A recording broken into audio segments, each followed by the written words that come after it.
তোর নাম কি ক?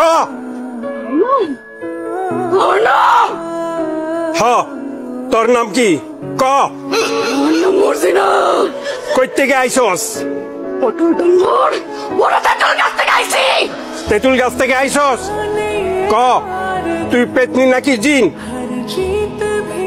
কথা কবি না? দেখ তোরে আমি কি করি।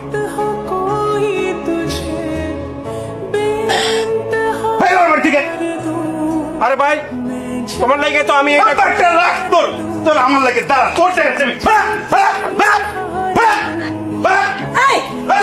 তোকে মাথা খারাপ হয়ে গেছে। হ্যাঁ তোর বড় তোর পেতনি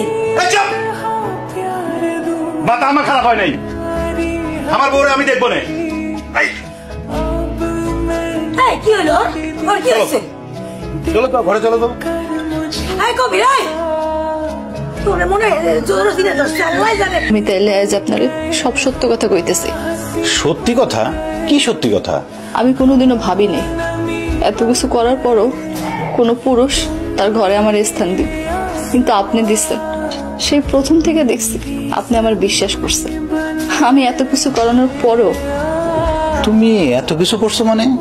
আমার জীবনের একটা ঘটনা আছে, 1 বছর আগের ঘটনা। আমি এক দোকানে গেছিলাম কাপড় কিনতে, সেইখানে একটা ড্রেস ঘর ছিল, সেইখানে আমি কাপড় বদলাইতেছিলাম। কিন্তু তার কয়েকদিনের মাথায় এক লোক মোবাইলে আমার একটা ভিডিও দেখাইলো। কিন্তু বিশ্বাস করেন আমি আসলে জানি নাই সেইখানে গোপন ক্যামেরা লাগানো আছিল। হ্যাঁ আমার বাজে প্রস্তাব দিছিল, আমি তার বাজে প্রস্তাবে রাজি হইতে চাই। হ্যাঁ আমার কইলো যে এই গোপন ভিডিও হ্যাঁ ভাইরাল করে দিব। আমি সেই লজ্জার কথা কাউরে কইতে পাইনি।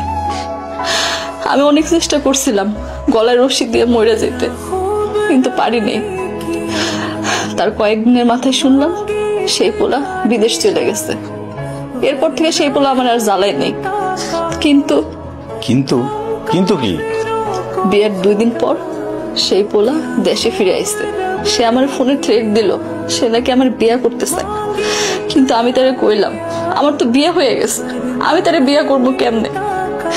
সে আমারে কইলো আমি যদি তার এই কথা না শুনি তাহলে সে আমার এই ভিডিও ভাইরাল করে দিব। আমি কইছি যে আমার তো বিয়ে হয়ে গেছে, আমি আপনার বিয়ে করবো কেমনে?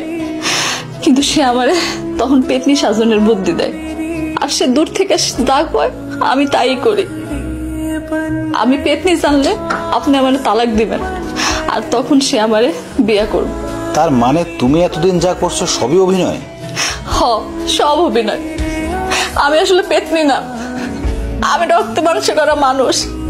তুমি কি জানো মীরা, আমার চাচা পুলিশের বড় অফিসার। তুমি শুধু ওই ছেলেটার নাম আর মোবাইল নম্বরটা দাও, তারপর দেখো আমি কি করতেছি।